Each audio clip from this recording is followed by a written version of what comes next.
আল্লাহ বলে আফালা ইয়ানজুরুনা ইলাল ইবিলি কাইফা খুলিকাত, ওরা কি উটের দিকে তাকায় না? উটের কথা আল্লাহ কেন বললেন? উট হচ্ছে এমন আজীব একটা প্রাণী যেটা প্রাণী বিজ্ঞানীদেরকে হয়রান করে দিয়েছে। উটের যে ফিচার আল্লাহ তাআলা দিয়েছেন, মক্কার লোকেরা উটের গোশত খাইতো, উটের দুধ খাইতো, উটের চামড়া দিয়ে দামি লেদার তারা বানাতো, উটের উপর মাল নিয়ে বোঝাই করে এক প্রান্ত থেকে আরেক প্রান্তে পাড়ি দিত। এবং উট হচ্ছে এমন প্রাণী যেটা একসাথে 1 মাস না খেয়ে বেঁচে থাকতে পারে। 1 মাস পানিও খাওয়া লাগবে না, খাবারও খাওয়া লাগবে না। এট এ টাইমে একটা উট, প্রাপ্তবয়স্ক একটা উট একসাথে 200 লিটার পানি খেয়ে ফেলতে পারে। এবং উটের পেটের ভিতরে একটা স্পেশাল ওয়াটার চেম্বার আছে, ওই চেম্বারে রেখে দেয়, খেয়ে ওইটারে পাঠায় দেয় না ওদের কিডনিতে। 200 লিটার পানি একবারে খেয়ে স্পেশাল চেম্বারে রেখে দেয়, যখন লাগবে ওইখান থেকে নিয়ে নিয়ে বেঁচে থাকে। 1 মাস না খেয়ে বেঁচে থাকে কি করে? উটের পিঠে দেখবেন একটা কুজ আছে, এই পুরো কুজটা হচ্ছে চর্বির আধার। উটের যখন খাবার থাকে না মরুভূমিতে, মাসের পর মাস যখন চলে, ওই চর্বি থেকে এনার্জি নিয়ে সে মরুভূমিতে চলে। আমাদের চোখের মধ্যে যেমনি একটা পাপড়ি, এরকম এক পাপড়ি দিয়ে উটকে আল্লাহ বানায় নাই, ডবল লেয়ারের পাপড়ি দিয়েছে। কারণ মরুভূমির মধ্যে চলতে পথে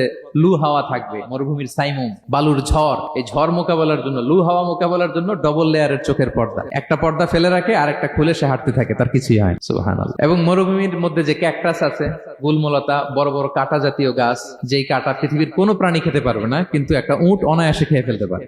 উটের জিহ্বাকে এবং পাকস্থলীকে আল্লাহ এমন স্পেশালি মেড করেছেন, যত কাঁটা দিবেন খেয়ে সাবার ওর কিছুই হয় না। আরে উটকে নিয়ে গবেষণা করলেই তো উটের মালিককে খুঁজে পায় তারা।